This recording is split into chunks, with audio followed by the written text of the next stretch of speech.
Hay cosas poderosas que Dios está dispuesto a hacer con nosotros en un instante de nuestra vida.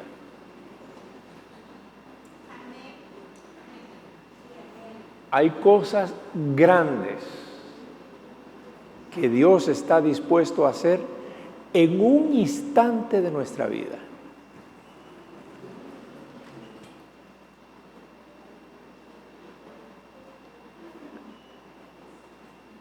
En un instante Dios puede cambiar la conducta de alguien. En un instante Dios puede quitar una barrera, perdonar un pecado, sanar un enfermo. En un instante. Él es Dios omnipotente. Él puede hacerlo. En Mateo, en el capítulo 8, un leproso se acercó a Jesús y le dijo: Señor, si quieres, puedes limpiarme. Es un leproso. Ustedes saben muy bien todas las condiciones que la lepra tenía en la antigüedad y lo que implicaba para el ser humano. Su aislamiento completo de los demás y de Dios, según se creía. Y este hombre viene donde Jesús y le dice: Señor, si quieres, puedes limpiarme. Y Jesús lo tocó. Y dice Mateo 8:2, y al instante quedó sano.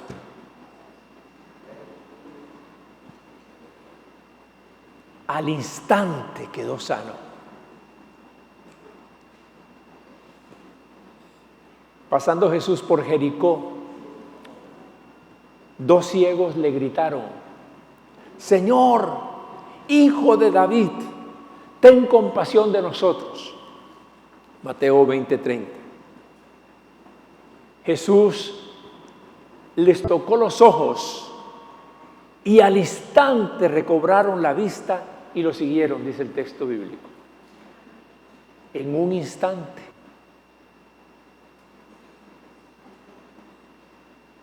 Ustedes se imaginan a esos hombres cómo se sintieron.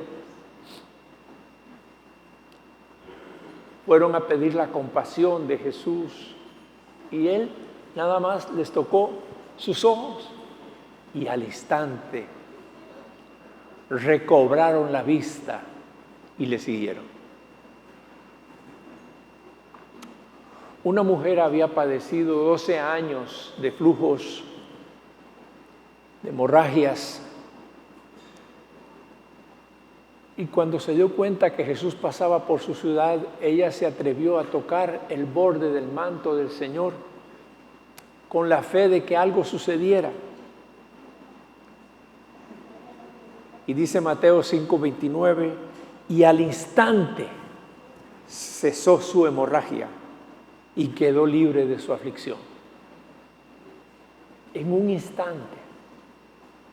¿Qué necesita Dios para hacer algo en nuestra vida? Solamente necesita un instante.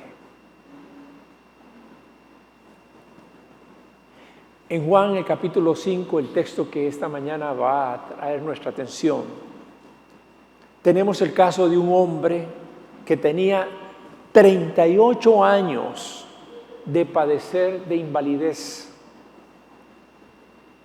Y ese hombre, sin que llamara a Jesús, sin que lo conociera, sin que supiera acerca del poder, ese hombre fue sanado en un instante por Jesús.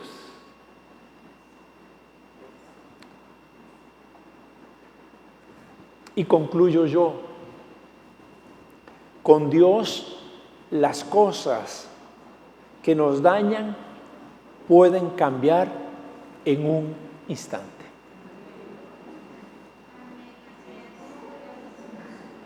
¿Puede decirlo?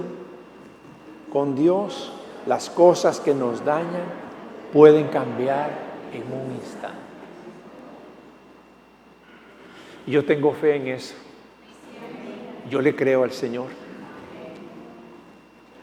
Yo les he contado hace muchos años, aquí en la fotografía de los cumpleañeros estaba quien fue mi mano derecha en el pastorado al inicio de CCI.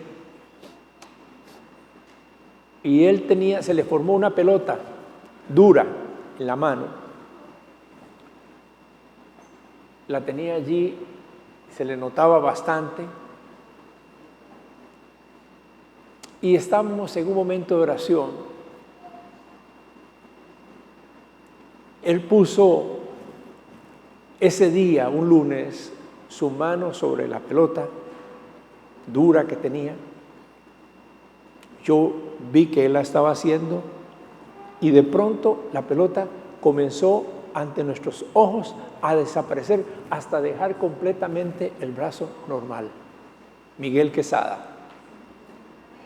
En un instante desapareció. He tenido dolores que Dios me ha quitado en un instante.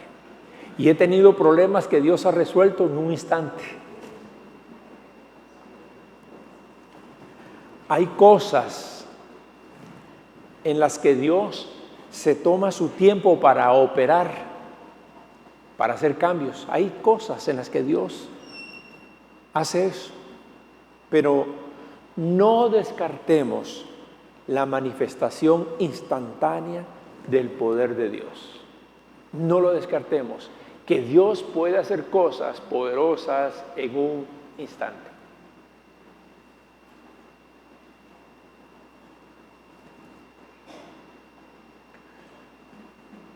Conocimos un querido hermano ya con el Señor, don Juan González. Era alcohólico. Este testimonio yo lo recibí porque no lo vi. O sea, él era joven, yo probablemente no había nacido. Y él era un alcohólico empedernido, un hombre de caños, decía él. Trabajaba de lunes a viernes o sábado en la mañana para ir a tomar el resto de ese día y el día domingo, y lo levantaban de los caños del pueblo para llevarlo a la casa, que se despertara en la madrugada para ir a trabajar, y esa era su rutina. Hasta que un día alguien le habló de Cristo Jesús y él hizo la oración de fe. Y él me decía: pastor, en un instante Dios quitó todo el alcoholismo que por años yo tuve y nunca más probé ni un solo trago más. Dios lo hizo en un instante. Pero conozco a otros a quienes Dios les ha quitado una situación de adicción en un proceso, en un tiempo. Veo la mano de Dios en ambas cosas. Sin embargo, esta mañana estoy llamándoles a creer que Dios en un instante puede hacer algo con eso que está pesando sobre tu corazón. Y quiero considerar 3 aspectos de este texto de Juan, capítulo 5, versículo 1 al 15, que usted tiene abierto allí para que lo siga en la lectura. Yo estoy en la Nueva Versión Internacional. Y el primer aspecto que quiero destacar es una frase que aparece allí: un hombre inválido. Vamos a hablar de un hombre inválido.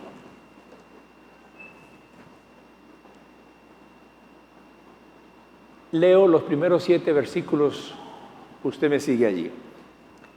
Algún tiempo después se celebraba una fiesta de los judíos y subió Jesús a Jerusalén. Había allí, junto a la puerta de las ovejas, un estanque rodeado de 5 pórticos, cuyo nombre en arameo es Besatá. En esos pórticos se hallaban tendidos muchos enfermos, ciegos, cojos y paralíticos. Entre ellos se encontraba un hombre inválido que llevaba enfermo 38 años. Cuando Jesús lo vio allí tirado en el suelo y se enteró de que ya tenía mucho tiempo de estar así, le preguntó: ¿quieres quedar sano? ¿Cuántos levantaríamos la mano si Jesús nos preguntara eso esta mañana? Señor, respondió el hombre inválido, no tengo a nadie que me meta en el estanque mientras se agita el agua, y cuando trato de hacerlo, otro se mete antes. Primeros versículos. Aquel estanque tenía un nombre, Betsatá, que significa casa de misericordia. Así que este hombre, como muchos otros, había recurrido a ese estanque que se llamaba casa de misericordia. Y había una leyenda sobre ese estanque de que de vez en cuando un ángel del Señor bajaba, movía las aguas y el primer enfermo que cayera en el agua quedaba sano. Era una leyenda. No era el único estanque que tenía esa leyenda. Había otros estanques que tenían la misma fama. Este hombre era colocado allí con la esperanza de que cuando se moviera el agua, él pudiera entrar y ser sanado. ¿Cuántos años estaría en esa condición? No lo sabemos. Lo que sí sabemos es que dice que no he podido porque antes de que yo intente moverme, ya hay otro que se ha adelantado. Por supuesto que un estanque así era de esperar que alrededor de ese estanque, como dice el texto, hubieran tendidos, oiga lo que dice, muchos enfermos, ciegos, cojos y paralíticos. El estanque era más o menos como este espacio y estaba saturado de enfermos, de gente necesitada de oración, de gente necesitada de un milagro.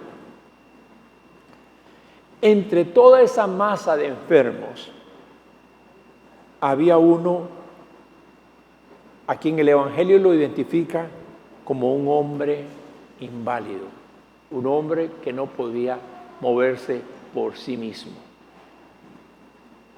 Todo indica de que este hombre no nació inválido, pero tenía 38 años de serlo. Solo consideremos este hecho. La esperanza de vida de un judío en tiempos de Jesús era de 40 años. El judío promedio vivía 40 años y ya moría. Por las diferentes enfermedades que había, no era usual. Los más robustos podrían llegar a 65 años, quizás. Difícilmente llegaba uno más allá de 70.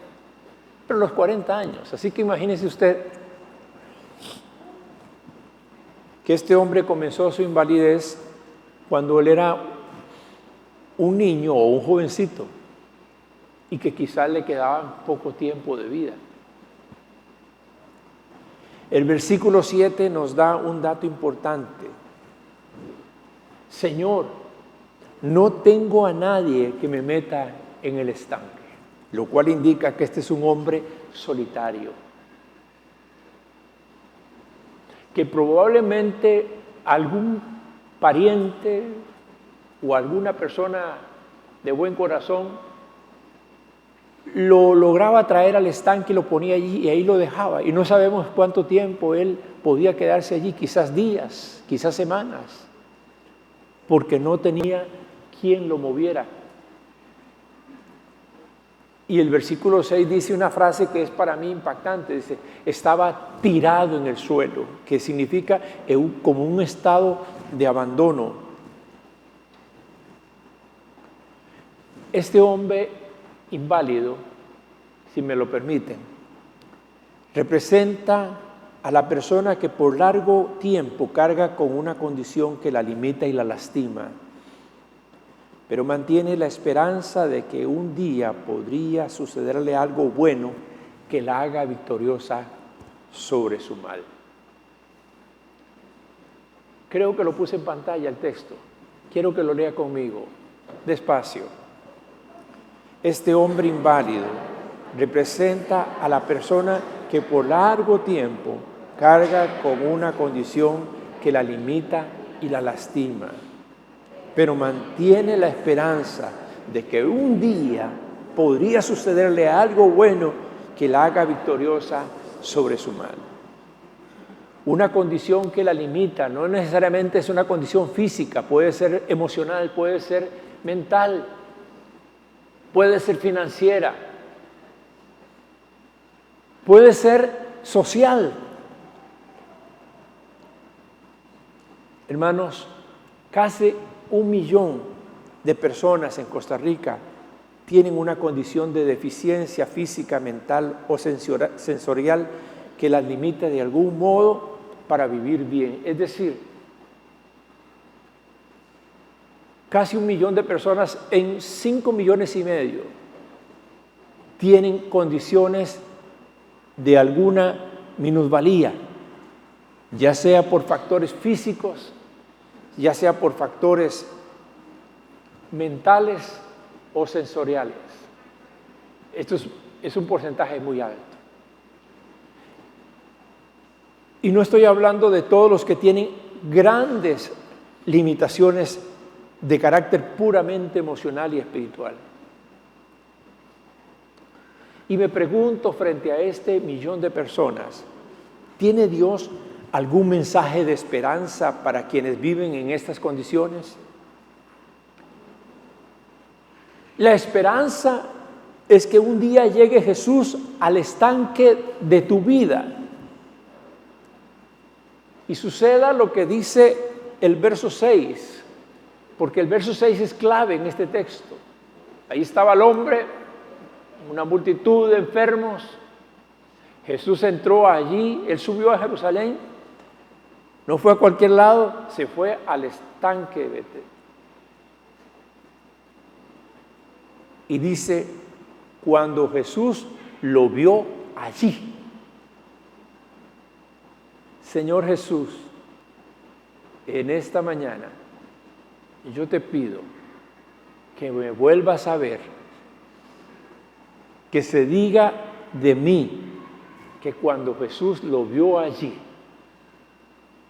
comenzó su milagro.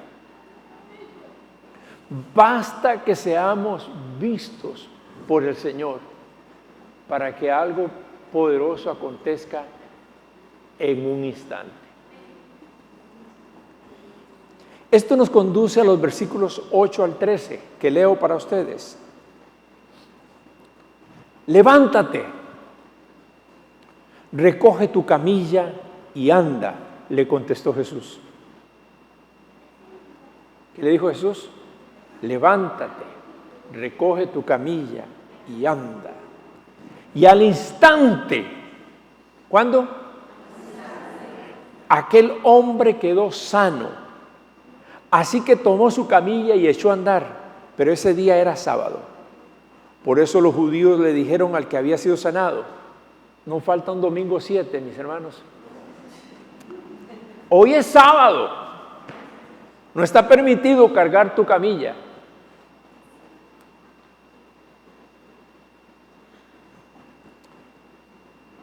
El que me sanó me dijo, recoge tu camilla y anda, le respondió. ¿Quién es ese hombre que te dijo, recógela y anda? Interpelaron.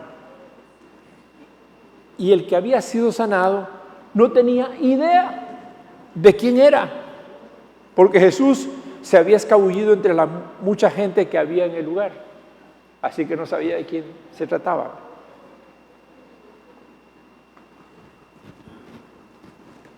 Yo creo, mis hermanos, quienes tenemos algún tipo de dolor, de angustia, quienes llevamos algún peso en nuestro corazón, yo creo que tenemos que vivir con la fe de que en cualquier momento Jesús nos diga, levántate. Si usted no vive con esa fe, usted vive en la desesperanza o en la desesperación. Levántate.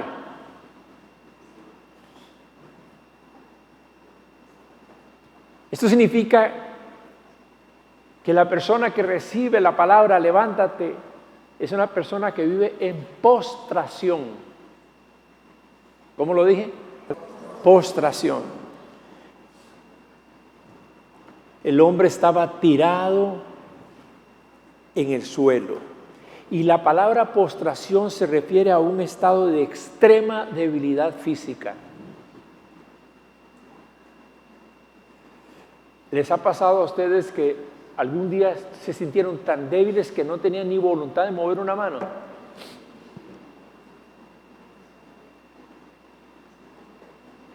Ayer estaba viendo la televisión y presenta el caso de una mujer de tercera edad que vive sola en su casa y ella necesita salir para ir a una cita con un abogado.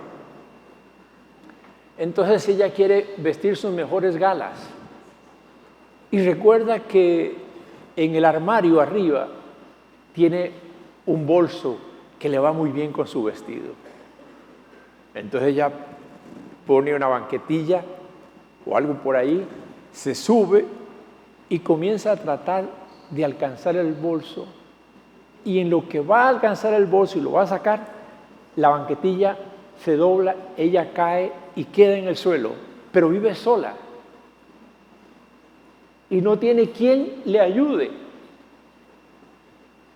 Está postrada en el suelo con un dolor que le impide movilizarse, no sabe cómo hacerlo, está angustiada. Poco después en la cinta, en la película, la mujer confiesa a otra persona que la halló. Dice, estaba muy angustiada pensando que seguramente no tendría cómo comer en los próximos días y seguía allí, tirada, porque nadie se da cuenta, nadie se daría cuenta de manera normal lo que a mí me había sucedido. Hermanos, de manera figurada hay muchas personas que viven la misma experiencia, viven en una postración de sus vidas, en una especie de humillación y de peso. Cuando Jesús le dice levántate, le está dando un imperativo que implica dejar la condición de postración y tomar fuerza para volver a la normalidad. ¿Quiénes quieren un levántate de parte de Jesús? En Mateo el capítulo 9, a Jesús le llevaron un paralítico. Le llevaron entre 4 hombres. Un hombre postrado en una camilla. ¿Saben qué le dijo Jesús? Levántate. Y el hombre se levantó y se fue a su casa. La palabra, ¿cuál es? Levántate. ¿Cuál es la palabra que estás necesitando? Levántate. ¿Cuál es la palabra que necesita esa persona que tanto amas? Levántate. A la hija de Jairo, Jesús la resucitó diciéndole, levántate. Y la niña resucitó con 12 años. Es decir, muchas de las sanidades hechas por Jesús fueron resultado de que la gente acató la orden que les dio, levántate. Cuando Jesús le dio esta orden al hombre inválido, capítulo 5 de Juan, versículos 8 y 9, dice, levántate. Al instante, aquel hombre quedó sano, así que tomó su camilla y echó a andar. 38 años de postración y un instante de poder.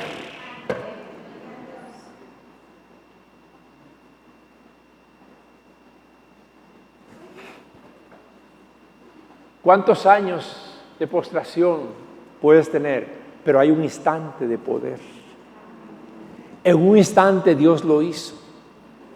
Como cuando Pedro tomó a un mendigo lisiado en el templo y lo levantó por la mano derecha.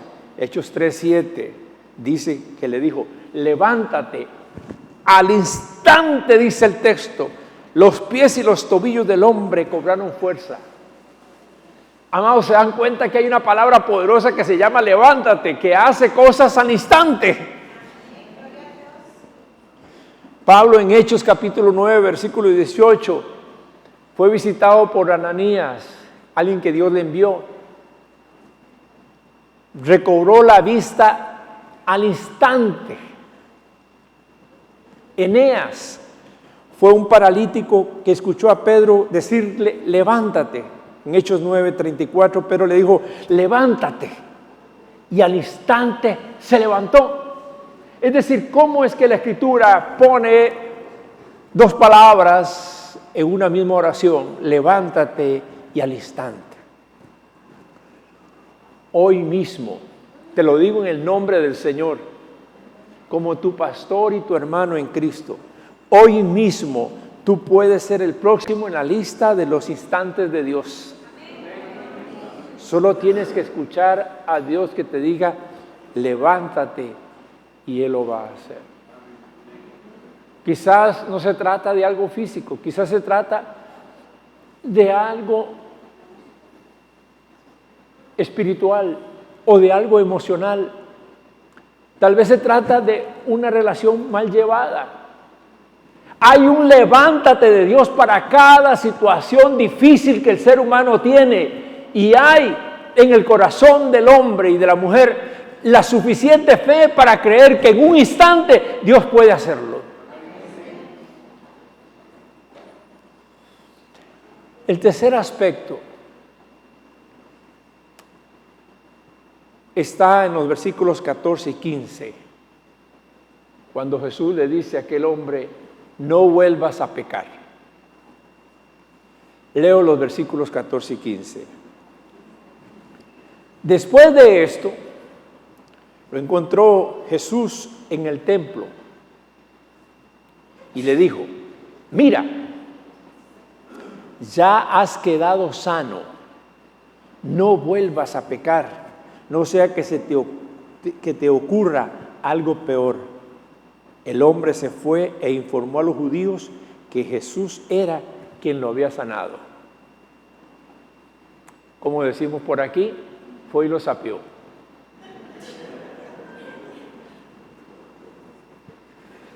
La Nueva Biblia Española, el versículo 14 lo dice así: algún tiempo después, no se sabe cuánto, Jesús fue a buscarlo en el templo. Y me llamó la atención esa forma de escribirlo, porque uno pensaría, bueno, Jesús hizo la obra y el que lo debería andar buscando es el hombre sanado. Pero no, un tiempo después, que pueden ser hasta días, Jesús vino al templo para buscar a ese hombre, o vino a ese lugar para buscar a ese hombre. Quiero detenerme en las palabras de Jesús. Mira, ya has quedado sano. Pero todo parece indicar que Jesús tenía un asunto pendiente con este hombre. No vuelvas a pecar, no sea que te ocurra algo peor. Y yo me puse a pensar, ¿qué sería algo peor? Y recordé el caso de Ananías y Zafira, que cometieron el pecado de mentirle al Espíritu Santo y al instante murieron. Algo peor puede ser hasta eso. Era muy usual que la gente asociaba la causa de la enfermedad con el pecado. En Juan, el capítulo 9, refiriéndose a un ciego que Jesús sanó, Jesús advirtió que esa no era una regla generalizada, no es que porque pequé me enfermo, no es una regla generalizada. Dije generalizada no significa que no existan los casos en que un pecado te conduzca a una postración. Aquí, en este texto, de Juan 5, sucede lo que sucedió con el paralítico que le llevaron a Jesús en Mateo 9, cuando Jesús le dice, cuando lo encuentran, le bajan a aquel hombre paralítico y Jesús le dice, tus pecados te son perdonados. Lo primero que le dice, es como si dijera, Señor, Él no está pidiendo por el perdón de los pecados, Él está pidiendo sanidad. Pero Dios dijo que primero perdona tus pecados y luego los sanó. Claro, yo entiendo que el mayor propósito de Dios en una enfermedad es que su obra se haga evidente en la vida de la persona enferma, para la gloria de Dios. Pero no debemos obviar que algunas postraciones, óigame esto que le estoy diciendo, no debemos obviar que algunas postraciones están ligadas a prácticas pecaminosas que debemos abandonar. Jesús recordó a este hombre y dice, este hombre no está completo, este hombre está sano, pero no está perdonado. Voy a ir a decirle que no vuelva a pecar, porque algo peor le podría sobrevenir.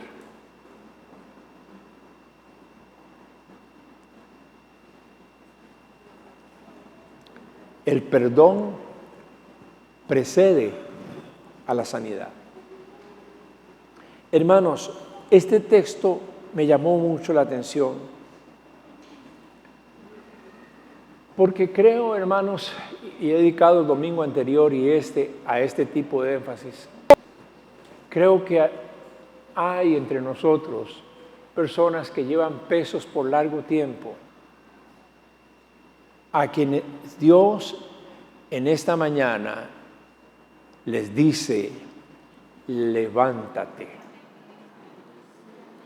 Y en un instante es libre de esa postración. Tengo la fe y la confianza en que el Señor hace cosas así. Tengo la confianza en el Señor en que Él es poderoso para levantarnos y hacer que nuestra vida de postración sea un capítulo en el olvido. Pero pudiera ser que algo de nosotros, que una conducta nuestra, que una actitud nuestra, que una inclinación nuestra, esté produciendo un mal que no debiéramos de tener con nosotros. Y yo quiero que usted conmigo haga la oración que está en Salmos, en el capítulo 51. Pongo en pantalla para que usted, puesto de pie, lea esa oración.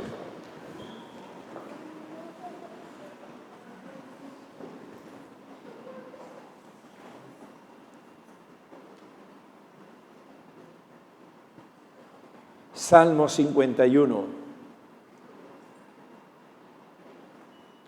versículos 7 al 9, que dice, purifícame con hisopo y quedaré limpio, lávame y quedaré más blanco que la nieve, anúnciame gozo y alegría, infunde gozo en esos huesos que has quebrantado. Aparta tu rostro de mis pecados y borra toda mi maldad.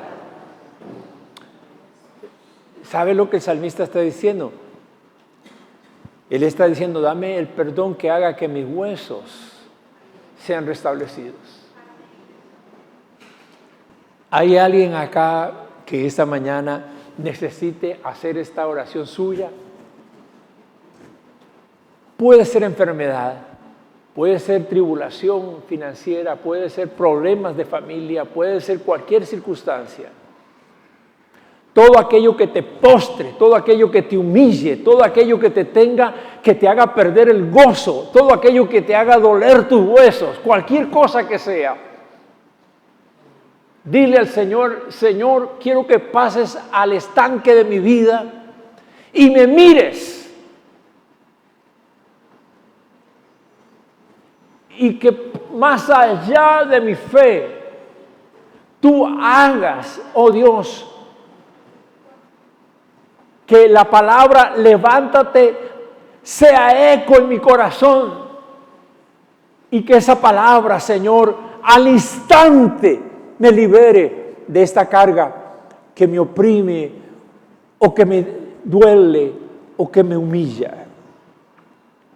Por eso hago mía la oración del Salmo 51 y la digo de nuevo: purifícame con hisopo y quedaré limpio.